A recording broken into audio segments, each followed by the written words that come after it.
Hi students, in the last video I explored and explained some absolutist monarchs, and in this video I'm going to talk a little bit about a resistance to absolutism that you see in England that leads to the English Civil War and the fallout from the English Civil War. And just to recap a little bit from the end of the last video, what I was trying to explain is that paradoxically, as rulers become more powerful, they need more revenue. Because they have more power over their subjects if they are paying them in money, where they can just kind of cut off the stream, than if they're paying them in land, which makes them more independent. As this happens in England, they are required to go to Parliament to ask for tax revenues and to call Parliament into session. And so Parliament starts to become a more powerful and more influential body. When James I and Charles I become absolutist monarchs in England, they try and circumvent Parliament. And Parliament, which has become more powerful, there's this growing conception of Parliament as representing the people. Rather than just kind of an occasional advisory body, now it's representing the people. And so there's resentment that Parliament is being circumvented.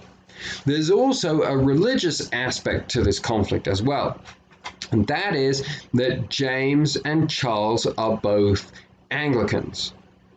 Just like Elizabeth I, they want a very hierarchical church with themselves as the Pope, basically. So there'd be Pope and King, just like Hobbes's Leviathan.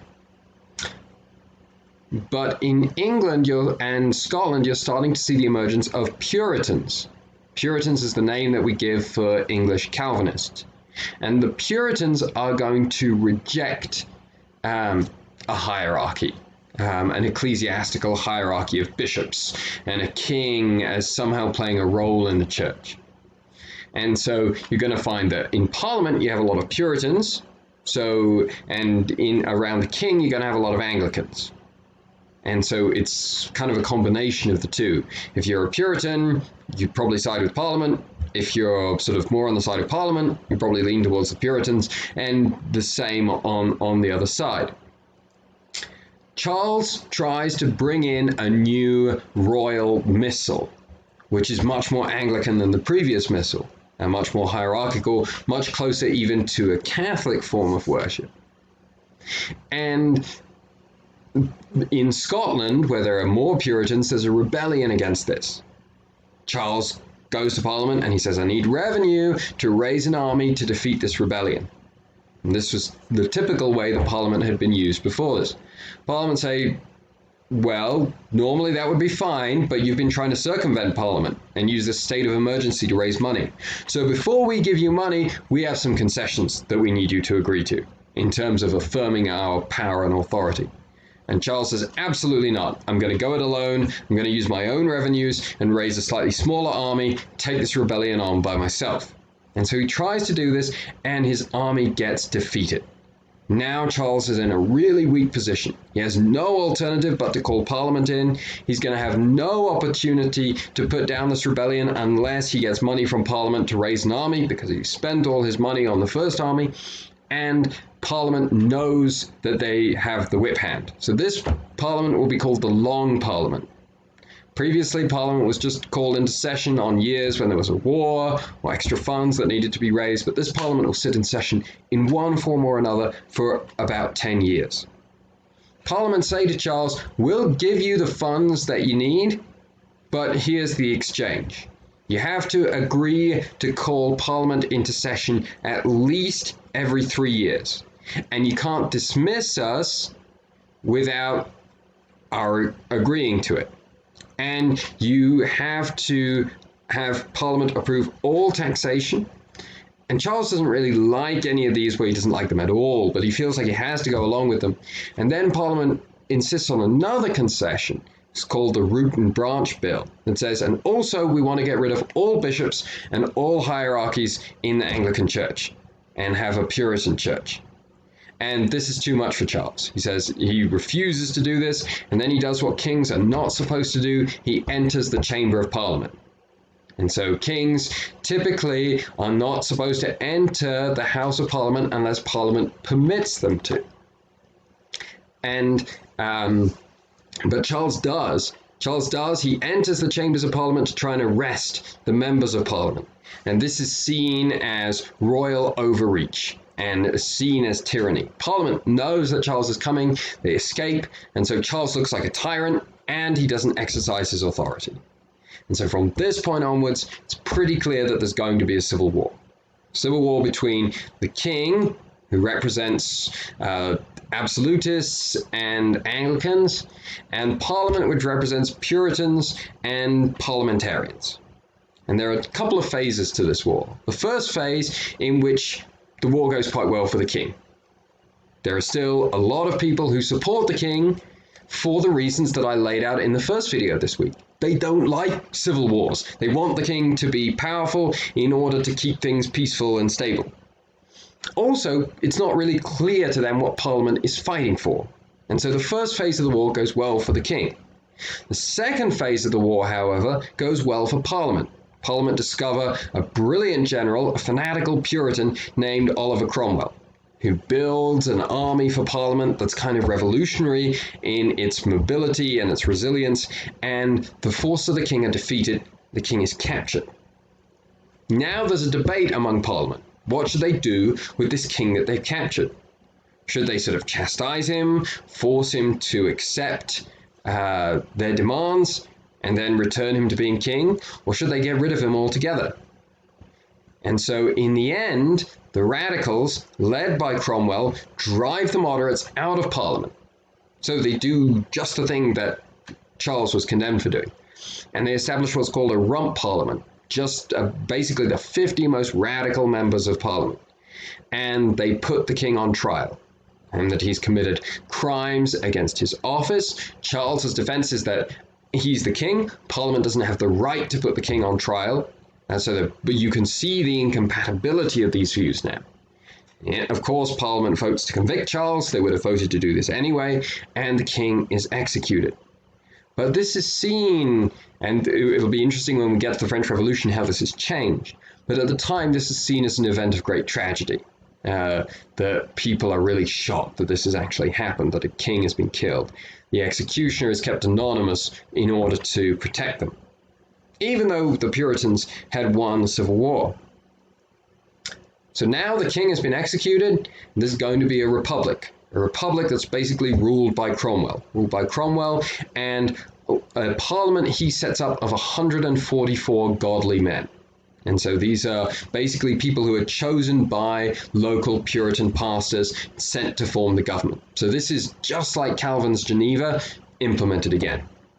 In the end, Cromwell runs out of patience with the godly men as well, and he just rules by himself until his death. And it seems as though this is a pretty joyless existence for people living in England.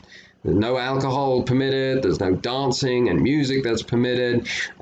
Their rate of tax is 3 times higher than it was under Charles, because Cromwell needs to maintain a large army to maintain his control.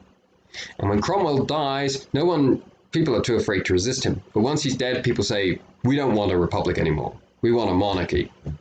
And so Parliament sends for the son of Charles I, who had escaped, whose name was also Charles II. So Charles II comes back as king in 1660, year before Louis XIV starts ruling by himself. And now you have this tension where Charles wants to be king. He wants to have the authority of the king, but he doesn't want to end up like his dad. And Parliament doesn't want a republic anymore because that was so unpopular. So they want a king, but they want to retain their own power. So Parliament and Charles II come to a compromise. Charles remains the commander of the armies, and he can veto any legislation that's passed by Parliament. But Parliament controls all funds, even the king's revenues. This is a huge power grab for Parliament in the end. The king's come back, but Parliament is now very much in control. And Charles is able to navigate the rest of his reign relatively successfully. But then, because he has no legitimate children, he is succeeded by his brother, James II. James is very worrying for Parliament because James is a Catholic. And Catholics in general are more aligned to the idea of a hierarchy and traditional sources of power like a monarchy, like a nobility, than Puritans are. And initially, James and Parliament work well together. Neither really wants a civil war. James especially doesn't want a civil war. And Parliament provides troops for James to put down a Protestant rebellion against his rule. However, after this, James says, I want to keep a standing army. Remember, according to the settlement, the king is still the general, the commander-in-chief of the army. James says, I don't want to have to worry about raising an army in a crisis. I want to know I have an army here. So I'm a Catholic in a country that's become more Protestant, feeling more threatened, remembering what's happened to his father Charles I, who was executed. So this is where James is coming from.